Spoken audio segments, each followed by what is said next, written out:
నల్గొండ జిల్లాలో గత 2 ఇయర్స్ నుంచి కూడా దొంగతనాలకు పాల్పడి పోలీస్ నుంచి పారిపోతూ మెయిన్ అక్యూజ్డ్ బుష్మి శ్రీకాంత్, ఇతను resident of Narsapur west Godavari. ఇతను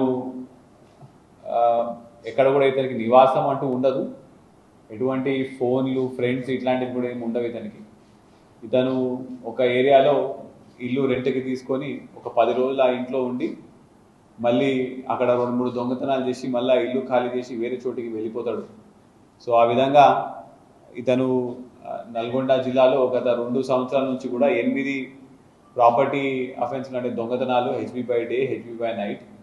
అదేవిధంగా ఇప్పుడు దాకా మనము చూస్తే ఆంధ్రప్రదేశ్లో కూడా ఒక 7 దొంగతనాల్లో ఇవన్నీ కూడా మనకి ఫింగర్ ప్రింట్ వచ్చిన కేసులు. ఇవన్నీ మొత్తం కలిపి ఒక 42 కేసులు ఇతను ఇవాళ కన్ఫెస్ చేయడం జరిగింది. ఈ బుష్మి శ్రీకాంత్ అనే పర్సన్ని మనము గత కొన్ని రోజుల నుంచి కూడా ట్రాక్ చేసుకుంటూ గుంటూరులో ఒక దొంగతనం అయింది అని చెప్పేసి మనకి 5 రోజుల క్రితం సమాచారం వస్తే దాని బేసిస్ మీద మనం ట్రాక్ చేసుకుంటూ ఇవాళ ఎర్లీ మార్నింగ్ అంటే నిన్న రాత్రి సుమారు 11:45 మన outer ring road exit number 12 Bengaluru gate దగ్గర ఈ వెహికల్ని మనం ఇంటర్సెప్ట్ చేయడం జరిగింది. ఇంటర్సెప్ట్ చేసే సమయంలో మన సిసిఎస్ ఇన్స్పెక్టర్ గారి ఆధ్వర్యంలో ఒక టీము ప్లస్ ఇంకొక టీము ఎస్ఐ నిడమనూర్ ఆధ్వర్యంలో ఇంకో టీము, ఈ 2 ఇంటర్సెప్ట్ చేసే సమయంలో విజయ్ కుమార్ ఎస్ఐ, నిడమనూర్ ఎస్ఐ వాళ్ళ టీంకి వెహికల్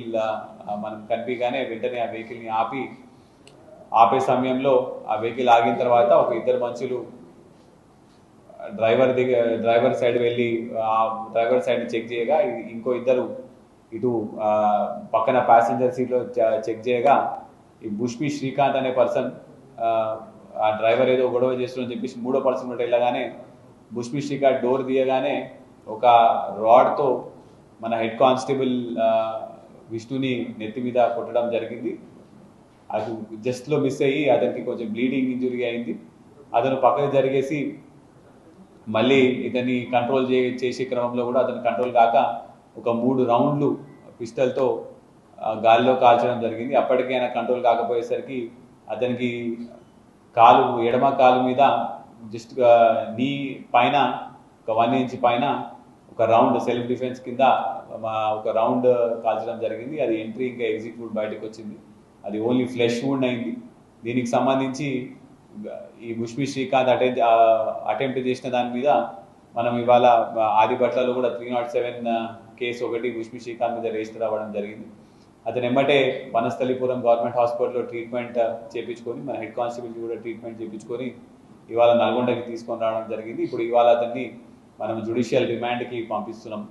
అయితే ఇప్పుడు దాకా మనం చేసిన ఇన్వెస్టిగేషన్ అంటే ఇప్పుడు దాకా ఆయనతో మాట్లాడిన ఇంట్రాగేషన్లో కూడా సుమారు 42 కేసుల వరకు అతను నేరము ఒప్పుకుంటున్నాడు. ఇవన్నీ కూడా ఈ ఎక్కడెక్కడ ఎఫ్ఐఆర్స్ అయినాయి ఇవన్నీ కూడా మనం నిర్ధారణ చేసుకొని ఇతన్ని మళ్ళీ పోలీస్ కస్టడీకి తీసుకొని ఈ ప్రాపర్టీ అంతా కూడా ఎక్కడ అమ్మడం జరిగింది, ఎక్కడెక్కడ ప్రాపర్టీ ఏ టైంలో కూడా ఇవన్నీ కూడా ఈ దొంగతనాలు చేయడం జరిగిందో కూడా మనం మళ్ళీ మొత్తం ఒకసారి స్పెషల్ టీమ్స్ పెట్టి ఇన్వెస్టిగేషన్ చేసుకుంటూ మనం దీనికి ఇంకా ముందుకు తీసుకొని వెళ్ళడం జరుగుతుంది. అయితే ఇది పక్కా సమాచారం మీదనే సిసిఎస్ ఇన్స్పెక్టర్ వాళ్ళు ఇది పట్టుకోవడం జరిగింది. మన దగ్గర నల్గొండలో 8 కేసుల్లో 3 కేసులలో కూడా ఫింగర్ ప్రింట్ మనకి దొరకడం జరిగింది. అదేవిధంగా మిగతా 2 కేసులలో కూడా మనకు సీసీటీవీ ఆధారాలు ఉన్నాయి. ఆంధ్రప్రదేశ్లో కూడా 7 కేసులలో ఫింగర్ ప్రింట్ దొరకడం జరిగింది. మిగతా కొన్ని కేసులలో కూడా సీసీటీవీ ఆధారాలు ఉన్నాయి. ఇందులో అన్నిటికన్నా ముఖ్యమైనది ఏంటంటే ఇతని మీద దీనికన్నా ముందు 2018 వరకు కూడా 26 కేసులు ఉన్నాయి. అందులో 2007లో ఒక మర్డర్ కేసు కూడా ఉంది నర్సాపురంలో. అక్కడ ఒక టీచర్ని కూడా వీళ్ళు చంపడం జరుగుతుంది. సో ఇంత గ్రావిటీ ఉన్న పర్సన్, ఇంత గ్రావిటీ ఉన్న కేసు కాబట్టి చాలా జాగ్రత్తగా వహించుకుంటూ మనము వీళ్ళని చేంజ్ చేసుకొని నిన్న రాత్రి పట్టుకోవడం జరిగింది. ఇప్పుడు వీళ్ళని జ్యుడిషియల్ రిమాండ్ పంపిన తర్వాత తదుపరి విచారణ ముందుకు తీసుకొని వెళ్తాం. Thank you very much.